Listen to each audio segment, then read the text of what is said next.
ve programımızı onurlandırdıkları için teşekkür ediyor. Saygıyla selamlıyoruz. Hoş geldiniz Sayın Cumhurbaşkanı Yardımcısı.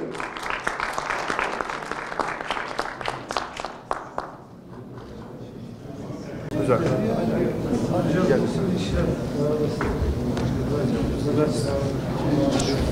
Tamam, baktıralım. Evet, buyurun lütfen. Konuyu anlatayım.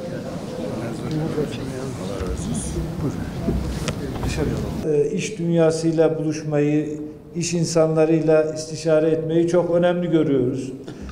Biz ortak akılla, istişareyle oluşturulan işlerin, projelerin, programların her zaman daha faydalı olacağına inanıyoruz. Gittiğimiz her bölgede bunu yapıyoruz. Az önce Sayın Valimiz bize bir briefing verdi valilikte.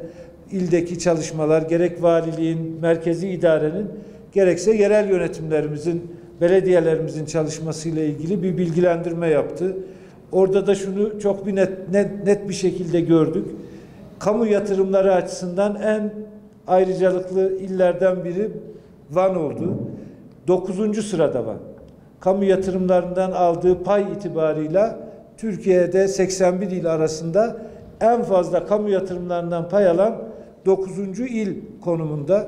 Bu gerçekten önemli bir değer. Altyapıyla ilgili çok önemli gelişmeler sağlandı.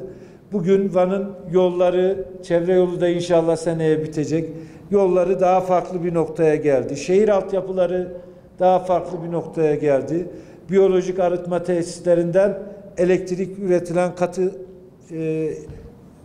katı atık depolama tesislerine varıncaya kadar yeni projeler de gündemde elbette. Enerji, jeotermal, güneş, çeşitli yeni fikirler, yeni projeler de var önümüzde. Bir taraftan da sanayide önemli gelişmeler var. 2 tane organize sanayi bölgemiz var. Van'daki merkezde 9.000'i aşkın insanımız iş sahibi. Erciyes'tekinde de giderek geliştiğini görüyoruz. Henüz 270 civarında istihdam ama inşallah daha da artacak. Enerji alanında yine rüzgar, güneş, hidroelektrik yatırımlarımız söz konusu. Ayrıca doğalgaz şu anda 1980 kilometreye ulaşmış durumda Van'da. Van merkez dışında Çaldıran, Edremit, Erciş, Gevaş, Gürpınar, İpek Yolu, Muradiye ve Tuşba bölgelerine doğalgazı ulaştırmış durumdayız. Özellikle yoğun kar yağışı olan, kış koşullarının zorlu olduğu bu bölgede doğalgazın herhalde bir kat daha önemli olduğunu ifade etmek isterim. Şunun altını çizmek isterim. Bölgemizde maalesef bir takım gerilimler yaşıyoruz. Bazı endişe verici hadiseler yaşıyoruz. Bu vesileyle bir kez daha üzüntülerimizi belirtmek isterim. Özellikle Filistinli kardeşlerimizle ilgili yaşananlar, işgal edilmiş bölgelerdeki hadiseler hepimiz için son derece üzüntü verici. Bunun da en kısa sürede ortadan kalkmasını temenni ediyorum.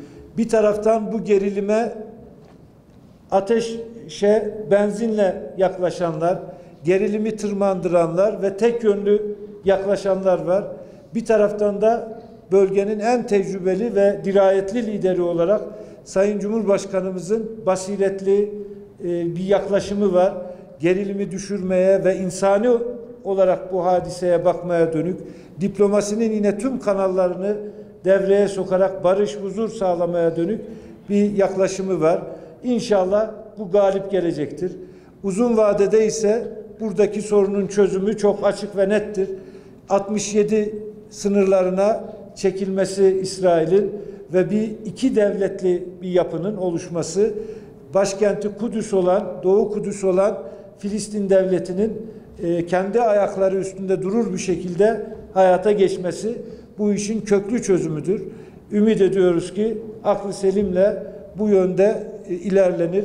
Bütün uluslararası camianın da buna destek vermesi gerektiğini tekrar hatırlatmak istiyorum.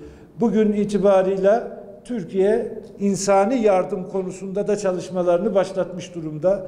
Bazı uçaklarımız, insani yardım malzemesi taşıyan uçaklarımız Mısır'a bugün ulaştılar.